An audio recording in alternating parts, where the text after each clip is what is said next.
এই জায়গাটি হচ্ছে সাফানিয়াতে, এবং আমি এখন বর্তমানে যে জায়গাটিতে আছি এটা হচ্ছে বাংলাদেশিদের এখানে কিছু ভাইয়েরা দোকানপাট বা ব্যবসা বাণিজ্য করে।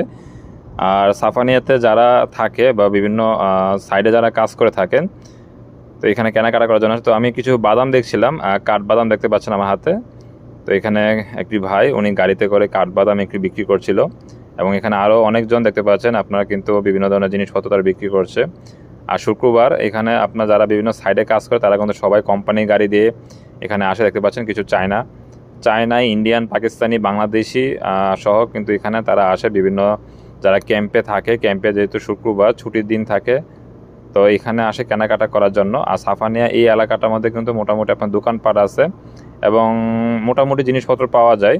তবে জিনিসপত্রের দাম তুলনামূলক একটু বেশি, কারণ জুবাইলে যেরকম দাম তার সাথে কিন্তু এখানে জিনিসটা কিন্তু একটু দাম বেশি, কারণ এখানে ওই রকম পরিসর কোনো দোকানপাট নেই। তারপরে